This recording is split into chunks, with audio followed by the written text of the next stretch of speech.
Hello guys, Matthew Muswright here, and today I'm going to give you a overview of Windows 10 Technical Preview build 9926. Now, this is going to be a fairly quick video because there's not much to showcase, but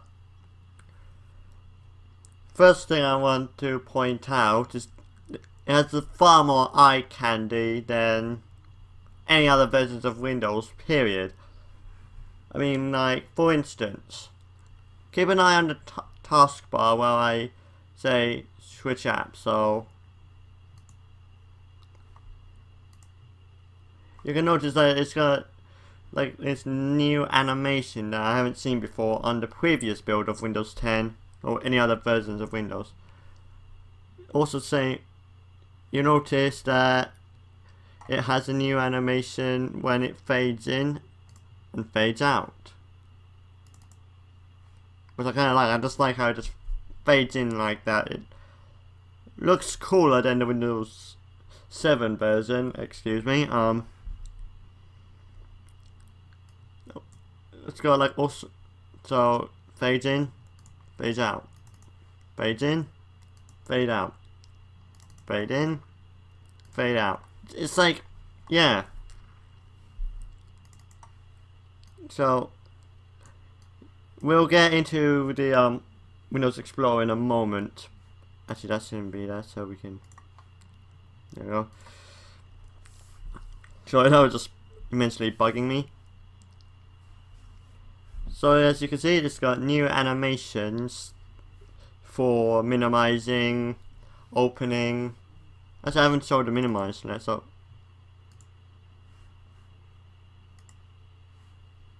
So new animations are minimizing, opening, closing, switching apps, closing apps, opening apps. You get the idea.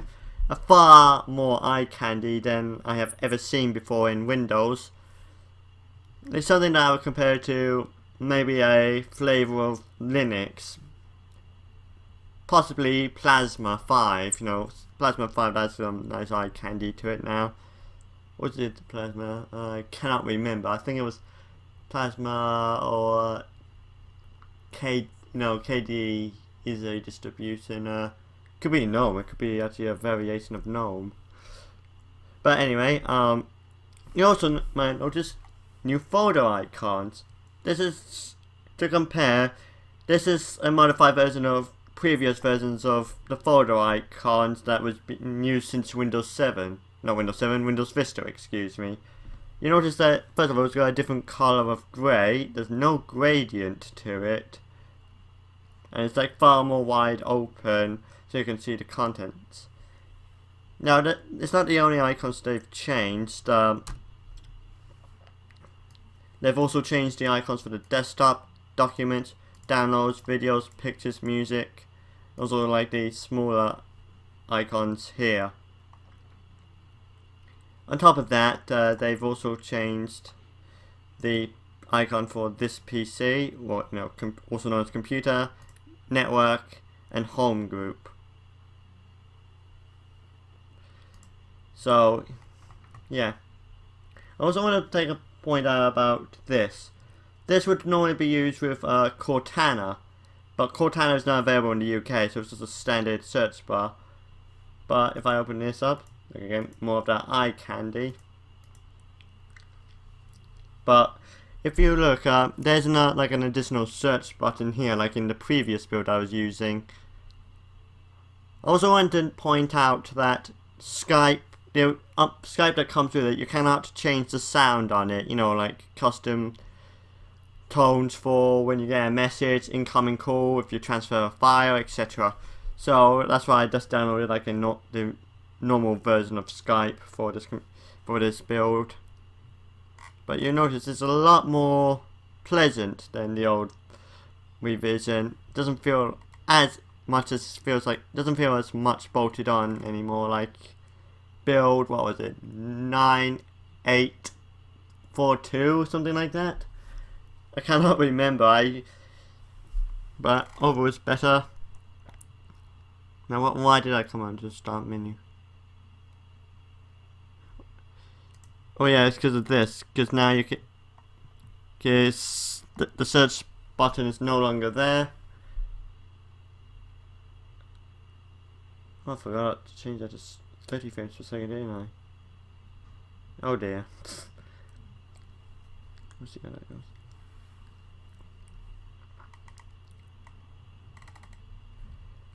There's also this button here that expands into like the start screen, which won't fit everyone, but it's a nice feature to have for anyone who likes the start screen, which I think I was like the only person who actually liked it.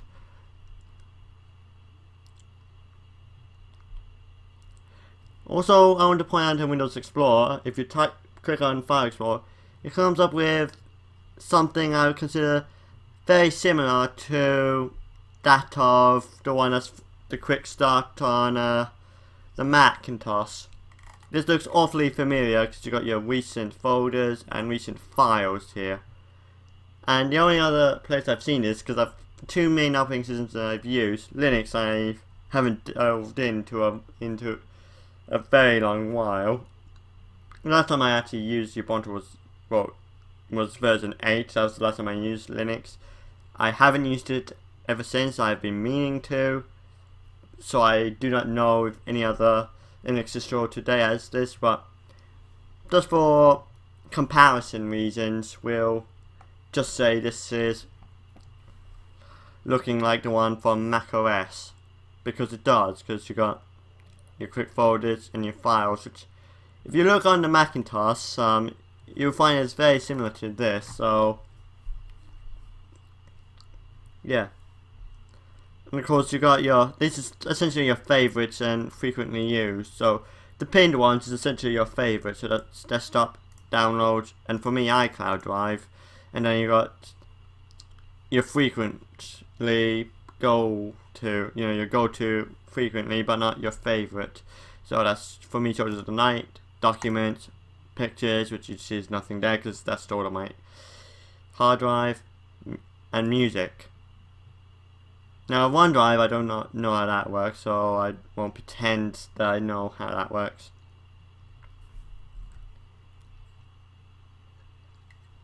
This is like a strange addition to Windows 10. Well, not strange, but definitely different in terms of no other versions of Windows had this. That would be Vista 7, 8, 8.1, that kind of stuff. So essentially, this is a USB external drive. As far as I can tell, if it's a USB drive, you got one button access to it without going to, say, this PC and then Elements. So it's a nice touch to have. It's like one button stop. I'm presuming this will be the same for any USB drives you would have connected to the computer. Now finally, I would like to go into the compatibility and performance on this build of Windows 10. Now I would like to say this is much better in terms of optimization and reliability versus the previous build I was using. I'll get onto that in a bit. But I've tried programs such as Blender 2.73, I've tried Portal 2, I tried Call of Duty Advanced Warfare, I've tried Hammer, technically the SFM branch, and for the most part they work. Definitely definitely Hammer and Blender worked as they should, as the speed as they were running on Windows 7, but the two games I've tried, Call of Duty Advanced Warfare and Portal 2, first of all Portal 2, it ran slower, definitely noticeable frame drops over what I would get on Windows 7. It didn't crash, it was just slower than I'm used to. I think it was idling out 59 frames per second, which normally can get a lot higher than that, like 140 frames per second at least. So take that as you wish. And also on Call of Duty Advanced Warfare, I played about 2 matches on it. Only 2 matches because on the second match, halfway through, Steam crashed, and subsequently so did Call of Duty. Now, this just proves to me that it's not yet ready for gaming. It's not ready for prime time in that, because again there was noticeable performance stuttering Call of Duty, even though I've got pretty beefy specs, at least in terms of my previous configurations and my previous computers. That would be on the right hand side maybe, but in the day it did basically run not as smooth as it would do on Windows 7. That's like the fully licensed version of Windows, so that's the only thing I can compare because I don't have a version of Windows 8 lying around for me to test. So Windows 10 compared to Windows 7, Windows 7 is a lot more stable. When it comes to gaming, it plays very well on Call of Duty Advanced Warfare and Portal 2. Now, it surprised me with Portal 2 that I was getting frame drops because Portal 2 is using like a 11-year-old engine. The source engine has been out for 11 years, so nowadays you really shouldn't be getting any performance stutter of any sort. So this caught me off by surprise, and that's why I'm mentioning it. Those are literally the 4 programs I've only tested so far. I will be testing Adobe Creative Cloud, i.e. Premiere Pro, After Effects. I'll eventually test the Source Filmmaker because I am going to need that at some point. Actually, OBS I'm also using right now, so we can add that to the list. It turns out to be working fine. Hope there's no lag to it, but end of the day, it's good. Again, here's more of this. I want to jump back to this minimalist icons. I mean, I really like these, these new icons. Although I don't like that. Every time you click on that, it just brings up the settings panel. I think it would be much better if we had like the old right hand side panel would come up and you see it, or you literally just get a little dialog box on the lower right hand side.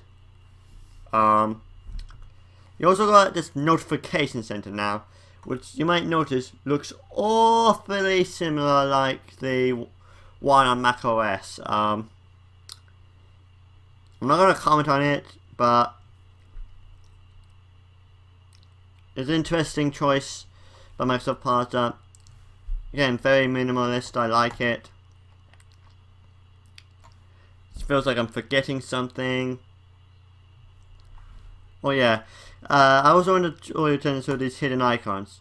It's no longer like in a square shape, it's literally like how big it is depending how many apps you have open that requires it. So far I got like my driver, USB, OneDrive, Steam, and iCloud Drive.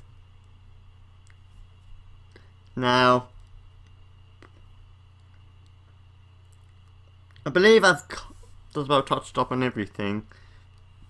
Apart from this desktop tab, numbers have changed. If you add a desktop, it also add a desktop on the left on your secondary monitor, which I really do not like. Simple being is that on Windows, well not on Windows, but on Mac OS, if you create a new desktop on one display, like you have 2 desktops on, say, display on the right, but you don't have that. You won't have 2 displays on the screen on the left, which is very handy if you just want one screen, say, with your Twitter feed, but you need multiple desktops on your primary monitor because you're doing, let's say, for me, a ridiculous thing. I have Premiere running on one desktop, I have Source Filmmaker running in a different desktop with GIMP on the 3rd desktop, all running simultaneously, but that would generally be more cluttered if I had that on one desktop. So I would have 3 desktops, actually 4 desktops, because my web browsing desktop, my Premiere desktop, my Source Filmmaker desktop, and my GIMP setup. Well, not setup, desktop.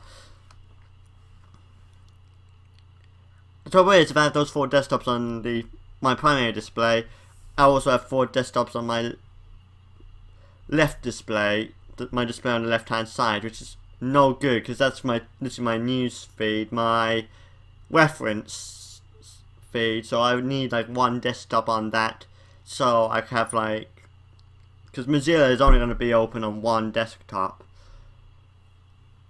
Really, you cannot have it on multiple desktops. It will just switch you to desktop 1, which I just find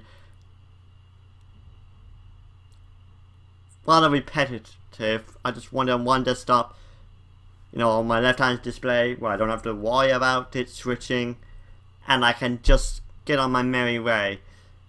It doesn't have to, unlike macOS, you cannot just drag apps into these newly created desktops. You've got to open it on that desktop, or it's just going to be on, you know, that desktop you created, or is it going to be on your first desktop? So I really do not like that idea. Feels like I'm forgetting something.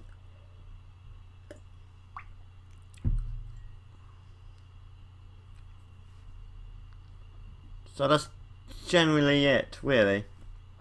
Rant aside, actually I got a second rant incoming. The reason I'm comparing this with the very first build is because I never updated this build, doing newer builds, because first impressions of that build 9841, if I'm getting that wrong, I'll put a correction on the bottom of the video, but frankly I didn't like it. It really put me off Windows 10 and I avoided it like the plague. I have this dual booting to Windows 7 and Windows 10, and whenever it came out to Windows 10 for me to choose, I usually go into Windows 7. I just avoided Windows 10 like the plague because I really didn't like it. It felt bolted on, you know, like features were bolted on as an afterthought, and there was so much wrong with it. I just didn't know where to begin. Some things have been improved. For instance, like because on here you usually had like a search button on that, and you had a search button here. Redundancy, and it just made this feel like it was just bolted on as an afterthought. So it's nice that Microsoft has removed that and just favoured with this. There's also other thing I don't seem to like with Windows 10, this build. Two things. The gadgets are gone, which has been since Windows 8. I wish they would bring that back, even as an option. They could enable disabling, say, personalization. Also, we also have settings and control panel. Now, can we just have one or the other? I mean, why should we have control panel, say, for personalization, you know, firewall, and also just have settings, which basically does that as well, but in a much more simple, well, not simple, but minimalist fashion. Can we just have one or the other, or for advanced use, or we can just have an option to turn off settings and go to control panel for advanced users like myself, because that would be much more better of an implementation. And also desktop backgrounds. If you have like a rotating backgrounds like I do, you tend to like it to have it on both displays, you know, the same background on both displays, but that's not a thing in Windows 10. It's like you got one background on one display and another background on the second display. Now, I don't know if it's because I got two separate resolutions, because I got like my old LG Flatron W1943 SS with a resolution of 1360 by 768, and also got my primary display with, frankly, is 1080p, so I don't know if it's like a resolution issue, but I don't really approve of it greatly. But overall, this version of Windows 10 is better. Some people have been complaining the lack of transparency on the taskbar and the you know, this part right here, I forgot the name of it, but I like it. I really like this kind of fact that it doesn't have transparency to it. Apart from when it's yellow. If this is yellow, it's just full of, yeah, I don't like it. It looks off, severely off. I don't think it would look much better either with it being transparent either. I don't like this line sort of saying what apps you have open. Again, it feels very Linuxy or macOSy. Is that a word? Macintoshy. You should start writing this down in the dictionary. I'm making new words right here. But overall, This has a thumbs up by me, despite the optimization issues, despite there's so much more work that needs to be done before this is ready for prime time. Still got a thumbs up for me, and I've basically just gone in a circle for the last 10 minutes. So I'm just going to end it here. So thank you so much for watching this overview / rant thing about Windows 10 technical preview build 9926.